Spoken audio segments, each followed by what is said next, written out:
Nous venons d'entendre la parole de Dieu et l'évangile de ce jour avec l'appel de Lévi, qui deviendra Saint Matthieu. Lévi, d'un homme qui est rejeté par le peuple, parce que, pour faire bref, c'est un collaborateur des Romains, qui occupe le pays. Plus que ça, il prend l'argent de ses compatriotes pour l'impôt dû par ce peuple écrasé, ce peuple qui est occupé. Il le prend pour le donner aux Romains, mais au passage, il en garde dans sa poche. C'était le principe des collecteurs d'impôts de cette époque qui travaillaient pour l'occupant. Il est donc mal vu pour toutes ces raisons. Il fait commerce avec de l'argent sale et il s'en emplit les poches. Et voilà que c'est lui qui sera appelé. Il faut reconnaître que Jésus ne se facilite pas la tâche quand il appelle ses apôtres.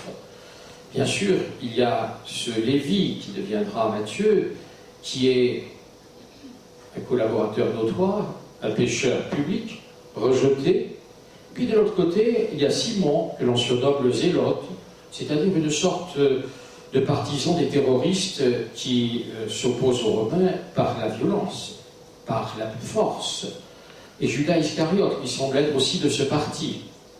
Ainsi donc, dans le collège des 12, le collège s'est uni ensemble pour porter la parole de Dieu, pour guérir les malades, pour expulser les démons.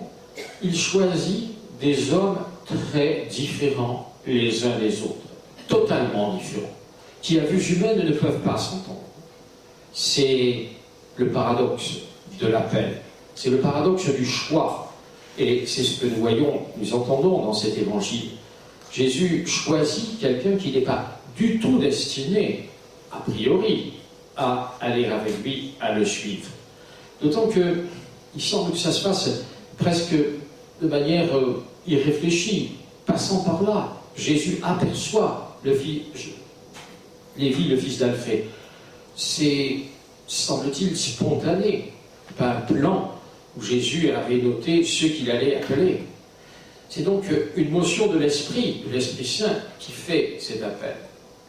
Alors, comment se fait-il que Jésus ait pu rassembler des gens aussi différents? Comment peut-il ce matin rassembler ici des gens aussi différents que nous sommes? C'est la grâce de l'appel. Et c'est ce qui nous touche directement. Parce que nous avons quelque chose en commun. Et Lévi, le publicain, et Simon le zélote, et Jean, et Simon Pierre, nous avons quelque chose en commun. Et nous tous, c'est que Jésus est venu s'asseoir à notre table. Et notre table, c'est la table des pécheurs. Nous avons en commun d'être tous des pécheurs. Plus ou moins, nous n'en savons rien. Et si nous voulions nous comparer, nous tomberions dans la parabole de la poutre et de la paille. Alors Jésus est venu au milieu des pécheurs que nous sommes. Et c'est pourquoi il peut appeler l'un et l'autre, car il ne fait qu'appeler des pécheurs. Je ne suis pas venu, nous dira-t-il, appeler des justes, mais des pécheurs. Et si quelqu'un parmi les appelés se croyait juste et digne, il ne le serait pas. Il se tromperait. Jésus n'appelle pas Lévi parce qu'il sait bien compter et parce qu'il a besoin d'un trésorier pour sa petite entreprise qu'il est en train de lancer. Pas du tout. Il appelle Lévi parce que Lévi est un pécheur et que Jésus a posé son regard sur lui. Suis-moi. Comme il pose son regard sur chacun d'entre nous et nous dit « Suis-moi ». Bien sûr, il nous dit « Suis-moi » à travers des vocations très diverses. Nous avons tous des vocations différentes, mais nous n'avons tous qu'une. Nous sommes tous appelés à la sainteté en suivant le Christ. Tous, nous sommes appelés à accomplir notre mission d'enfant de Dieu. Parce que là aussi, nous sommes des créatures de Dieu.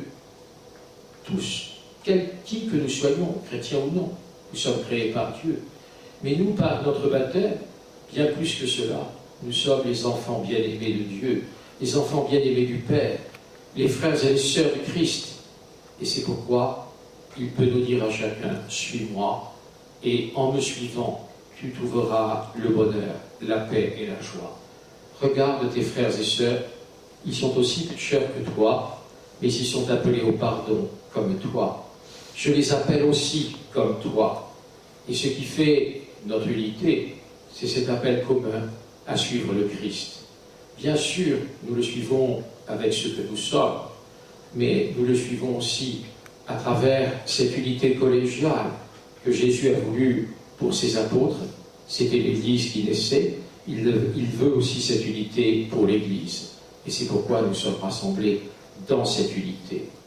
Il peut y avoir des tiraillements et des incompréhensions, mais cette unité est plus forte que tout parce qu'elle vient du Christ, parce qu'il nous fait enfants du même Père, qui nous donne la même parole et qui nous dit à chacun, selon notre voie, suis-moi. Et nous sommes rassemblés à la même table, la table des pécheurs. Et si nous avions le malheureux réflexe des scribes du groupe des pharisiens de dire « Ah, il y a là des pécheurs », nous serions les premiers condamnables. Car quiconque accuse son frère s'accuse lui-même. Ainsi donc, cette table des pécheurs, elle nous est ouverte, à condition que nous acceptions d'être des pécheurs pardonnés, humblement et pauvrement, de dire « Oui Seigneur, je le sais, je suis un pécheur, prends-moi en pitié, comme tu prends en pitié mes frères et mes sœurs. » Alors tout au long de cette année, nous allons écouter, mettre en pratique la parole de Dieu pour avancer dans cette simplicité de cœur qui fait que nous reconnaissons ce que nous sommes et qui nous réjouissons, qui rendons grâce pour être unis, pour être rassemblés, pour que l'Église se construise et que nous nous rappelions chaque jour que le Seigneur nous dit personnellement, suis-moi, mais suis-moi avec les autres, suis-moi dans cette unité où je veux rassembler tous mes enfants. Aujourd'hui, nous commençons la semaine de prière pour l'unité des chrétiens. En fait, dans le diocèse, nous l'avons commencé hier soir par la conférence du Père Emmanuel Mougot, et nous pouvons prier tout au long de cette semaine, du 18 au 25, pour cette unité des chrétiens. Elle est nécessaire, urgente, elle doit sans arrêt nous préoccuper. Bien sûr, l'unité entre les protestants, les catholiques, les orthodoxes, les diverses familles de la vie chrétienne, de l'Église du Christ, mais aussi entre nous, là où manque cette unité, là où manque la joie d'être ensemble et de partager la table des pécheurs, afin que beaucoup viennent à cette table, car beaucoup sont appelés, et c'est à nous de porter aussi le relais de cet appel. Dans cet esprit, nous commençons cette année, et nous la commençons en disant merci au Seigneur, qui nous rassemble, et qui nous rassemble particulièrement chaque fois que nous célébrons ensemble l'Eucharistie, sa présence parmi nous, cette table où il nous rassemble, alors que nous n'en sommes jamais dignes.